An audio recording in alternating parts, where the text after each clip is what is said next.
My name is Jonah Jonathan, and welcome once again to the Jazz Musician's Voice.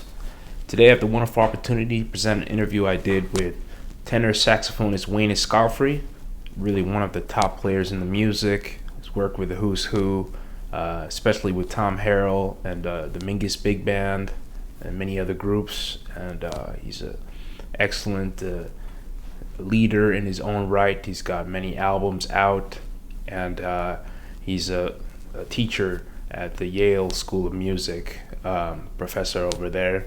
And I hope you guys enjoy this interview. Please subscribe and check out the links in the description. And stay tuned. Like the video. We have a lot more future content coming. Thanks for watching. Ladies and gentlemen, today I'm pleased to speak with Grammy Award-winning saxophonist Wayne Escoffery. British-born tenor saxophonist, is one of the top names in jazz. Has played with the Who's Who, including names like Herbie Hancock, Tom Harrell, Carl Allen, the Mingus Big Band, Ron Carter, Rufus Reid. And since 2016, Wayne has been a distinguished lecturer at the Yale School of Music. So, Wayne, let's go back to your early start, your early beginnings. You were actually born in England, but then you emigrated to New Haven. So how did that happen? Yeah, well, I was born in, well, first, thanks, Jonah, for having me. I appreciate it. It's going to be nice to chat a little bit. Yeah, I was born in London, and in the northeast section, area called Walthamstow, which now is pretty trendy, but back then wasn't at all, which is a lot of times the case in big cities. Yeah, I have a lot of fond memories, early memories being in London, visiting the flea markets with my mother, and going to rehearsals that my dad had. He was a reggae guitarist, and he would hang out and have rehearsals in Brixton, which is another area of London that had a lot of Jamaicans in it, which now is once again more of a trendy area.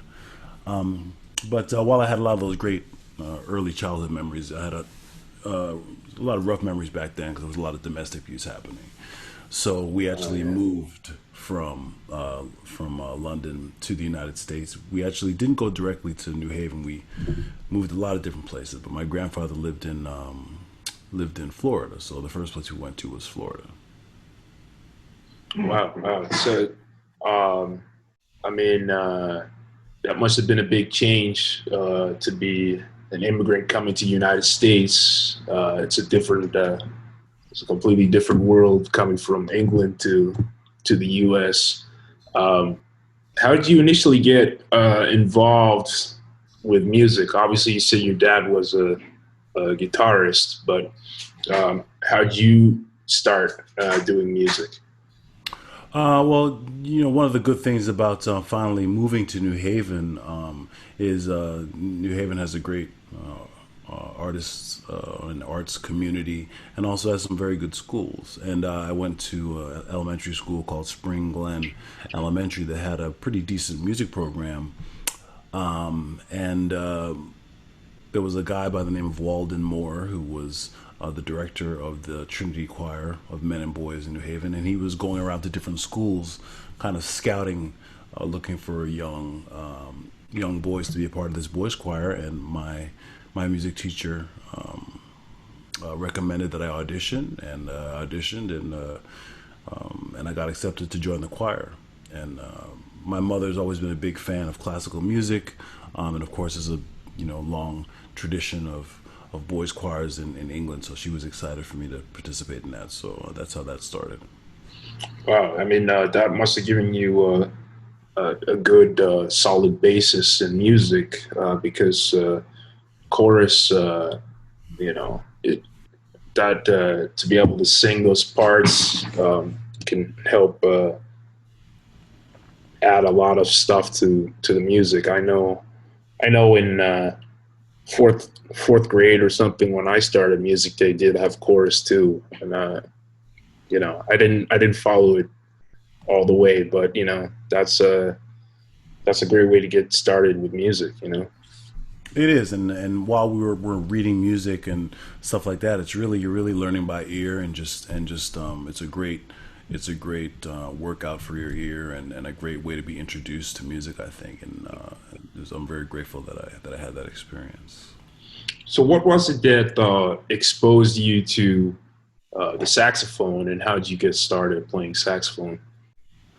Well, again, at that same school, Spring Glen Elementary, there was a guy that came in and was demonstrating different instruments, and long story short, I just ended up being drawn to the saxophone. Actually, my father's father, my grandfather, was an amateur saxophonist. I actually didn't know that until I was much older, but so maybe that's why I had some sort of gravitational pull to the saxophone. But yeah, I just started the saxophone and started taking private lessons from a Yale student who was a classical saxophonist there. And again, New Haven was a great environment for arts, and there was a pretty decent little jazz scene. So, I got to be exposed and hear some pretty good music. That's great. I mean, and then you already became involved with Jazzmobile quickly in New York, right? Um, so how did you get to the Jazzmobile? That's kind of a distance from New Haven, right? Sure. Well, actually, New Haven and New York have always shared a lot, and had and had a nice back and forth, and it's only really about hour and 20 minutes, or an hour and 20 minute drive, about an hour and a half on the Metro North train directly to Grand Central. So actually in high school I was visiting New York quite a bit. So I would, go and just listen to, go to jazz clubs, go to Visionis, go to the Village Gate, go to Smalls, and just hear a lot of great music. And in the 90s, the Jazzmobile was, of course, the Jazzmobile has a long, amazing history. But in the 90s, when I was in high school, Jazzmobile was very popular. Billy Taylor was around and talking about it. And so my mom thought that was a great thing for me to do to get exposed to the music. And at that time, the Jazzmobile had a great location on 125th Street. So I would just jump off the train and go right there, and it was an amazing environment. A lot of great musicians, a lot of great teachers and great students. So it was that's a bit overwhelming at times, because it was like jumping into the middle of the New York jazz scene, and just being exposed to everybody's creativity and knowledge was pretty cool. Yeah, I mean that's pretty great. I mean, wow, going to New York at that time must have been, there was a little more crime, right? In New York at that time. Sure. There was a lot more crime, and in a strange way, it feels like the scene, the environment now is starting to slowly go back to that. But Oh yeah. but yeah, it was definitely a different feeling in New York then, and the good comes with the bad. There's something to be said for New York having that edge to it. It was pretty interesting. And then you actually met the great Jackie McLean, the legendary Jackie McLean, while in high school. Um, so how did that come about? And you then went on to study with him at the Hart School of Music. Um, so how did you connect with him? Well, yes, I met Jackie McLean in high school, and I guess I was originally introduced to him by my good friend and saxophonist Jimmy Green. Every now and again, Jimmy would come to New Haven and hang out at the jam sessions, and we played together. And he told me about JMac, what we affectionately call Jackie McLean, JMac. And he said, "Man, you should come to the Artist Collective, which is a program that JMac had, and that still exists. That was founded by he and his wife Dolly, that celebrates the African American diaspora of music and arts." He's like, "You should come to the collective and hang out and meet Jackie McLean, all that." So he invited me up there, and that's where I met JMac and his whole band, like Eric McPherson, Alan Palmer, Nat Reeves, Steve Davis. And so I met them in high school. It was just a great environment. I met a lot of my friends that I still have to this day. Young musicians like Chris Allen. I met Lucas Curtis, the Curtis brothers there, when they were little kids. And it's just a great environment to be introduced to the music once again, and then I became closer to JMac, and he offered me a full scholarship to attend Hart, and yeah, that's how that whole thing began. Wow, yeah, a lot of people don't know this, but Connecticut really has a strong jazz scene. I was one of the younger students at Litchfield Jazz Camp a couple times, and I have close connection to that camp. But yeah, a lot of great musicians out of that area. The Curtis brothers, and also Desron Douglas, and Yeah, yeah. you and Josh Evans, and yeah, a lot of great musicians. Brad Meldau, Joel Fromm. yeah, it's unique because it's kind of it could be a very rural area, but it's not far at all from New York. To get Yeah, into New York. that's the good thing. You really have easy access to New York, so you can, get a little piece of the sea, and then you can split, get back to New Haven, get some trees. Yeah, yeah. Well, then you actually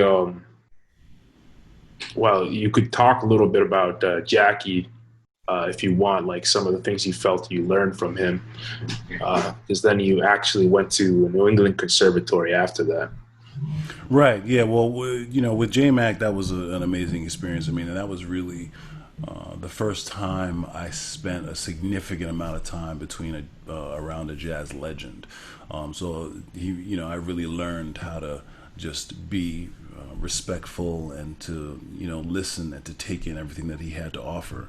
And I mean, I can't begin to say how much I learned from him. I mean, I didn't really grow up with my father, so he was really very much like a father figure. So I mean, I learned how to dress from him. He how to present myself as an artist, how to present myself as a young African American. I mean, he taught me about, he's the one who really instilled in me the importance of studying the history of the tenor saxophone, understanding that jazz is America's classical music, born out of the African American experience, and how important jazz is to the civil rights, or was to the civil rights movement, and continues to be. I mean, yeah, pretty much JMac was my foundation for everything I am right now. So that experience studying with him was great, and he also really just showed how important it was to not just learn music from a book, and discussing theoretical concepts and ideas, and the importance of learning music by ear. I mean, that's how for centuries, music and art and stories have been told, just through the oral tradition, and he was really a proponent of that, just transcription, and just learning ideas and phrases from your colleagues and people that are older than you. So Yeah, yeah. I mean, believe it or not, I never met him in person, but man, I'm a big fan of his music. I mean, I love his playing on one of my favorite records, Cool Struttin', with Sonny Clark, and he's got that very unique sound where it's almost like almost not sharp, but like it's his own sound on the saxophone. He must have instilled that on you too, creating your own voice on the instrument. of course, he had a very unique sound, and sound was a big part. Sound and time were really the two big things for him. And what was great is that he, as everyone knows, Jackie McLean is such a unique artist and personality on his instrument. But the way he came to that is really through studying the history, and not necessarily focusing on trying to be unique, but just focusing on getting everything that you can from everything that's come before you, and in turn, you're going to have an individual voice just by doing that study. Great. Well, yeah, while you were at New England Conservatory, you already really started working, playing with cats. You're working with Herbie Hancock, right? Yep. So how did that come about? And share some stories of working with Herbie. Well, when I was at the New England Conservatory, I was also a student at Thelonious Monk Institute. The institute was at the New England Conservatory, and I was among the second class of students at the Thelonious Monk Institute, now called the Herbie Hancock Institute. And the institute was amazing in that they brought jazz masters on a regular basis, pretty much weekly, to work with us and teach us. And then annually we would do a tour with said master. And so one year Herbie Hancock came, and so I was the whole band was privileged to go on the road with him for several weeks. We went to South America. And that was just an awesome experience. I mean, I definitely didn't feel like I was ready to be, playing on stage with Herbie Hancock night after night, but I was definitely thrilled and inspired every night. And what aside from all of the musical things that we could get into, I mean, just Herbie's such a great person, and to have such just to be so important in the music, and to have been at the forefront of so much development in the music, and to still just be so cool and so down to earth I felt was really unique and beautiful. And we would go out to dinner all the time and hang out in the lobby drinking champagne, and a couple times we go to a restaurant and eat, and one time there was like a beat up piano with keys that looked like nobody had even looked at the piano in decades, and he just went over there and started playing. I remember we did a jam session in the middle of this little restaurant. So just his openness to life and humility was really aspiring, amongst other things. And I think that openness always translated into the music, and he was never a dictator. He was never intimidating. I mean, of course, we're intimidated by just his musical genius, but he never had that intimidating kind of personality. Just a great open guy. Wow, yeah. I mean, Herbie Hancock is truly one of the kind of the ambassadors now for jazz, with the United Nations, and boy, such a legendary musician. I was just watching him with Headhunters the other day. That 1970s video. There's like a whole concert on YouTube of that. It's just amazing, And then, I mean, you actually you moved to New York in 1999. So what was the scene like in New York when you finally made your move over there? What were the places you were going to? Sure. I mean, it was an interesting transition because it was the end of the 90s, and we're going into the new millennium, and it was an interesting transition. I feel like there was it's hard to explain. Kind of all those musicians who I had really inspired me and inspired me to come to New York. Were kind of on the road and doing their thing, and weren't necessarily in New York as much. So it was really like my generation that was kind of, I guess we were the millennials of today. We were the cats on the scene, and it was cool. There were a lot of restaurants to play at, a lot of different places to just play and jam and get it together. It's funny, honestly, I've always in some ways had my head in the sand, because I've just always just practiced so much and really just been focused on trying to get better. So in 1999, I came from Boston, where in Boston, that was really my first time being really alone in a big city. And then New York, even though I had a lot of friends here, I was living in Harlem, once again, in now a neighborhood that's pretty cool. But back when I moved there, I'd seen people getting shot in the street. I mean, it's not somewhere where a lot of people would be. So I was I was amongst very few people in Harlem. So I kind of felt pretty isolated, and I would just be in my crib, just practicing, just trying to get it together. And then I would go out to play, places like Augie's turned into Smoke. I would go to Smoke when he first opened, and and Cleopatra's Needle and Smalls. And I basically was in my practice room, and then in the jam session, and then back to my practice room. And that's pretty much what I did when I moved to New York for the first, 5 to 8 years or so. Wow. Well, it paid off because you worked with some pretty great names, some other big names like worked closely with Tom Harrell and the Mingus Big Band, and boy, so many different groups. What kind of stories would you want to share with us? Maybe first on Tom, and then the Mingus Band. Well, there's so many. Most of them I can't tell, but yeah, I mean, yeah, so many amazing experiences. I mean, the first time, actually, the very first time I played with Tom. So I guess a few people recommended me. David Weiss recommended me because I was working with him, doing a lot of rehearsals and stuff. I used to, even though I actually never technically played with Freddie Hubbard, I rehearsed with that band. Every now and again when other cats couldn't make the rehearsals, and so I was working with David Weiss in that regard, and I knew Ugonna Okegwo, who's been playing with Tom for many years, and I guess both those guys recommended me amongst other people. So the first time I went over to Tom's place, which is in Washington Heights, I studied with Ron Carter amongst many other people, and Ron instilled in me, you always got to be in time, and if you're 15 minutes early, that's still late. So I showed up like 25 minutes early, ready to go, and the guys in the band have been working with Tom already a little bit, so of course I show up there and nobody else was there.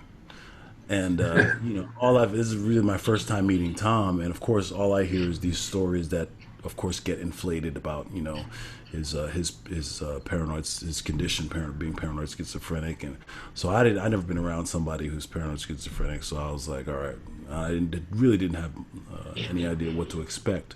So I show up there early, and then his wife Angela just sends me to his studio where he rehearses in his apartment. And Tom's a shy guy, and he's just standing there looking at me, and I was just standing there looking at him. I didn't know what to say. I mean, I don't know what to do. So then he just goes over to the window, and he turns around. He just stands with his back to me, just looking out the window. And I'm just there. I'm like, great. And I was like, man, these cats, and nobody's showing up. And then it's like time for the rehearsal. They're still not there. I'm like, man, now they're late, and I'm just standing here. So it seemed like we were standing there for an eternity. I mean, he wasn't saying a word, and I wasn't saying a word because I was scared. And then finally, I just said, maybe we should play something? And then he just turned around, looked at me, and he was like, yeah, let's play. And then we just played duo for 15 minutes. We just played duo, just playing tunes, just the two of us. And then, from then on, it was like we were like super close. I mean, Tom and I love Tom. I call him all the time, and he's a great sense of humor, and amazing musician, great intellect. But once I broke the ice, and we were just like great friends, so it was pretty cool. And with the Mingus Band, there's so many stories I can't even get into. But the bottom line with the Mingus Band is there's no leader in that band. So basically, the leader is whoever is the loudest at that particular time, and whoever's expressing their opinion at the highest volume.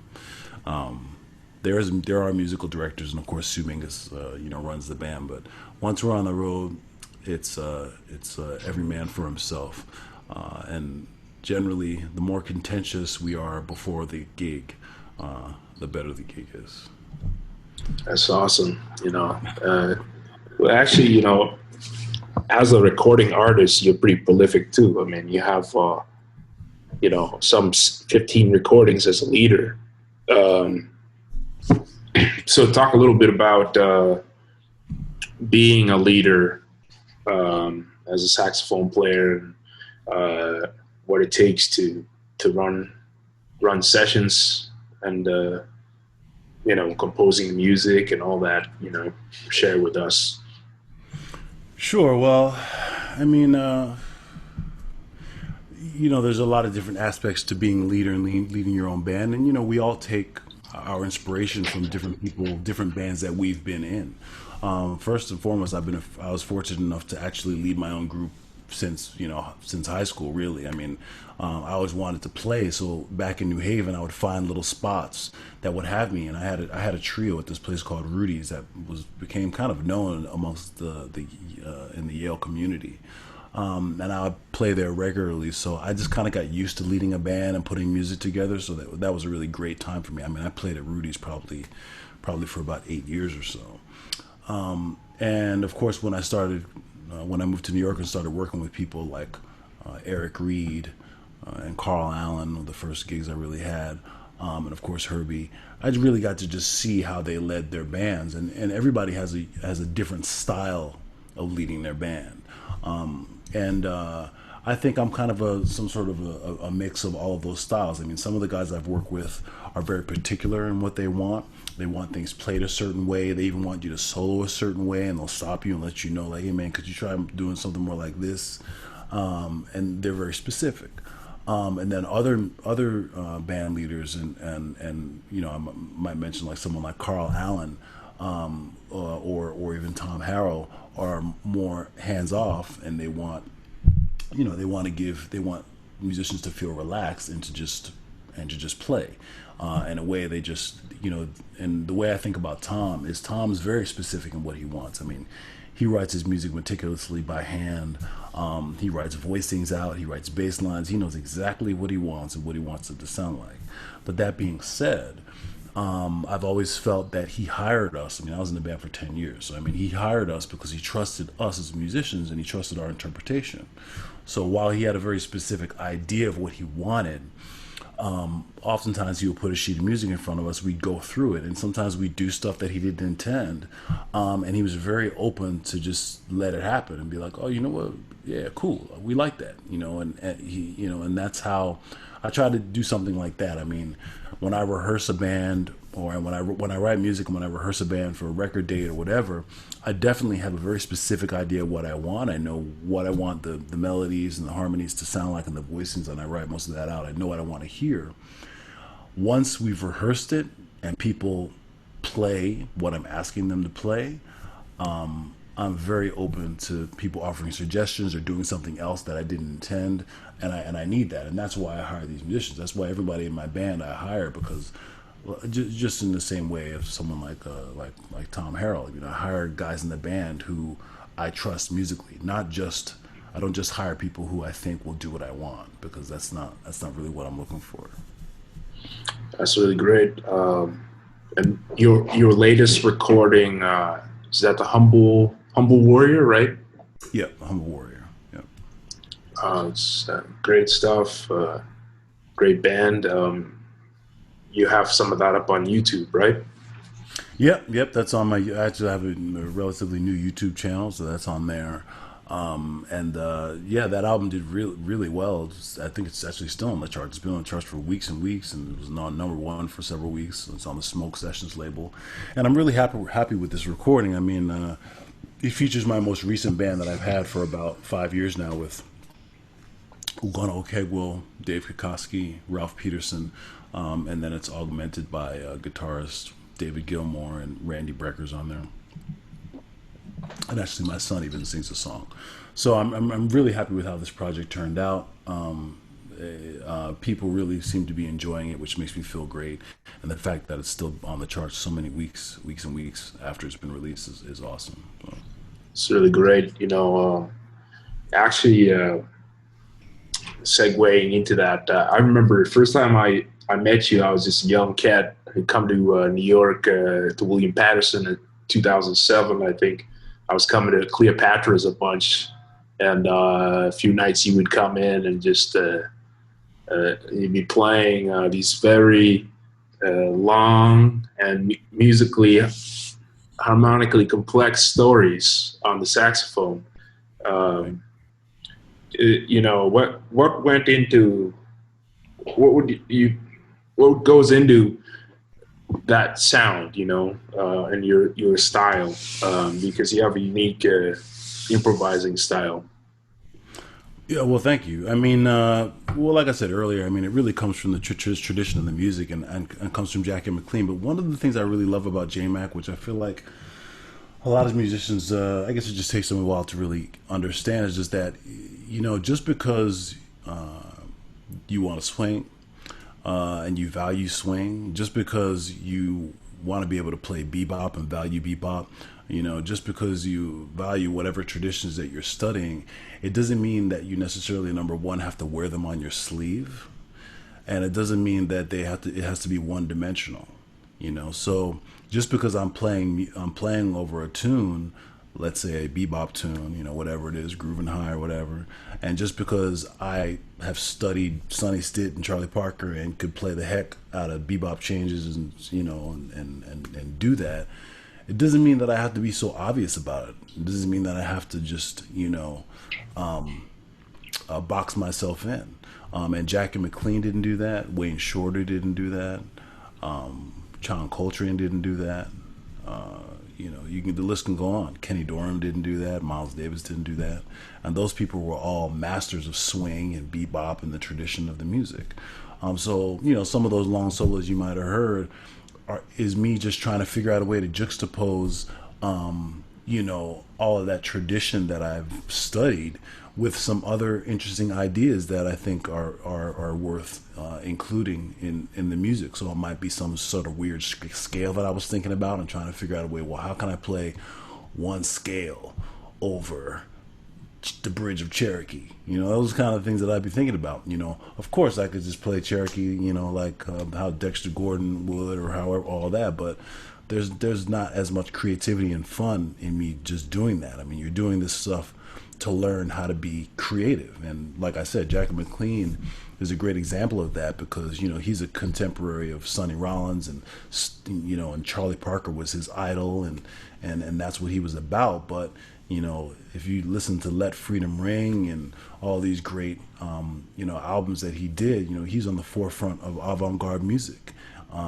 It's all, and even Tom Harrell, someone like Tom Harrell too, he's such a student of the music, but when he plays, he's not one dimensional. And so that's probably some of what you heard me experimenting with. Yeah, that's great. Actually, another connection to you are on the faculty at Yale. Another connection I have to Yale is that my mom went to Yale actually as one of the first female class in the early 70s. Wow. So I do know about Yale just from that. But how did you come to be working at Yale, teaching at Yale? Well, obviously I grew up in New Haven, so I was around in the Yale environment, but also my mother is actually for a while worked in the Yale alumni office. So we lived in off-campus Yale housing. And actually, I had access to the university. I could ride on the university transit system, and I could even get into some of the buildings sometimes. And oftentimes, I would go into this building called Hendry Hall, which is the main building of the School of Music, and I would practice. I mean, that's pretty much where I practiced. I was just there all day practicing. When I was in maybe middle school and high school, that's just where I was.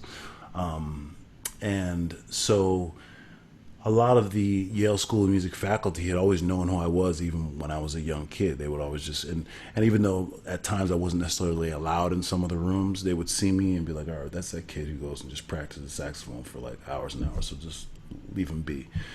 So, and that's pretty cool. And one of those people is Thomas Duffy, who's the director of bands at the Yale School of Music.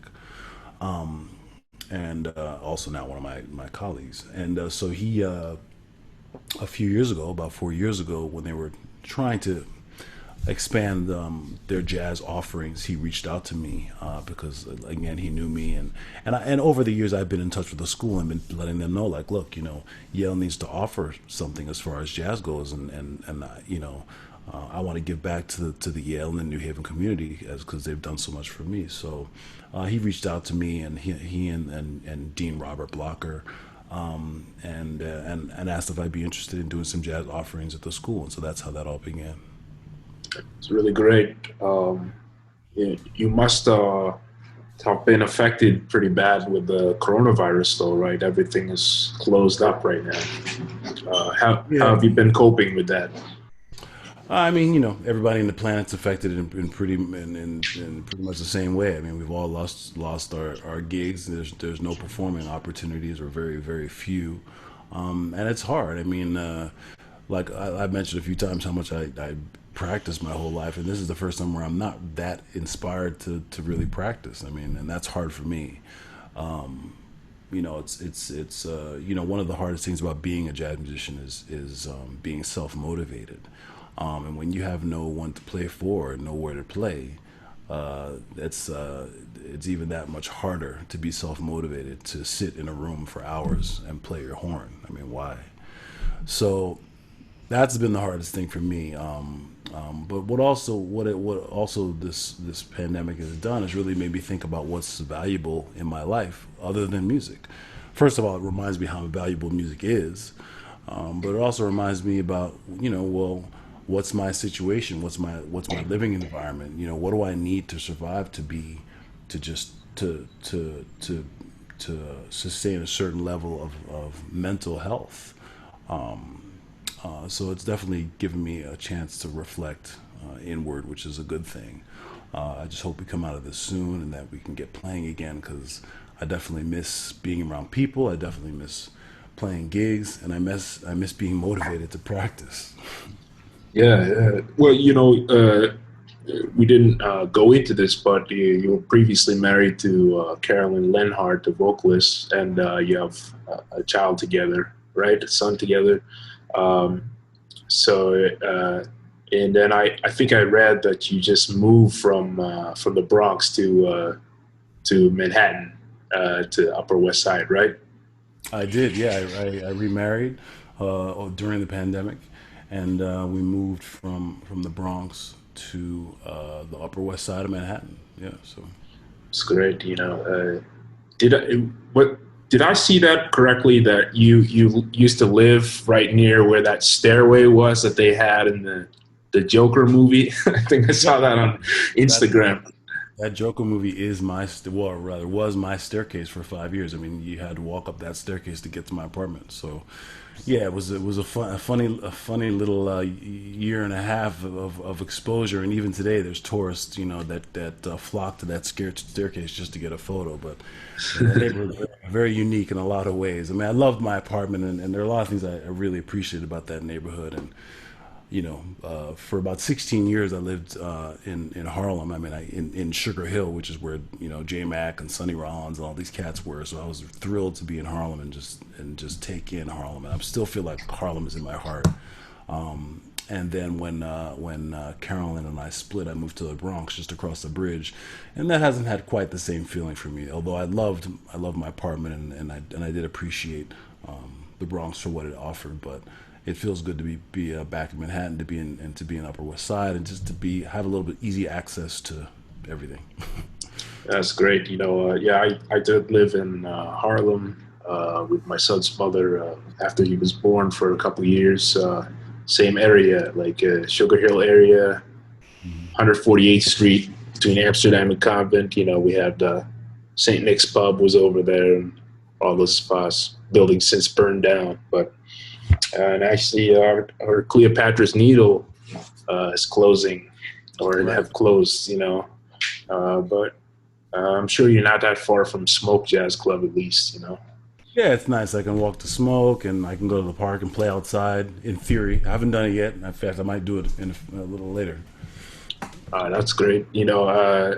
So what other? You just released that Humble Warrior album. What other future projects do you have upcoming? Well, the other big project that's kind of just been released is Black Art Jazz Collective, and I'm really proud of that group. We have an album that just came out last month, Ascension. And the band, the founding members of the band are myself, Jeremy Pelt, Jonathan Blake, and then other members, Xavier Davis, Vicente Archer, James Burton III, and of course Dwayne Burno is a founding member. And this new, we've had a few albums out, and this new album actually is the first of a new rhythm section. So we have Mark Whitfield Jr. on drums, Victor Gould on piano, and Rashawn Carter. And I really love this album. I love the energy in these dudes, man. It's like this band is, it's really just my idea. And I called Jeremy and Jonathan Blake up, and I was like, man, let's do this. And it's really gone full force and developed into something really beautiful. I think every band member is really proud of what it is. When we perform around the world, people appreciate the message of just, 6 proud, unapologetically proud black men celebrating black culture and black music. And people appreciate that message all over the world, and it's it feels really good to be in that sort of brotherhood playing music, and I can't wait till we can play out again, and let people experience this band, and this new rhythm sections is on fire. Great. Well, thanks, Wayne. People can check you out. What is that? WayneEscoffery.com, right? Yep. Great. Well, thanks for doing this interview, and I'm sure we'll see more of you soon as the epidemic wanes. Exactly. Thanks, Jonah. Thanks.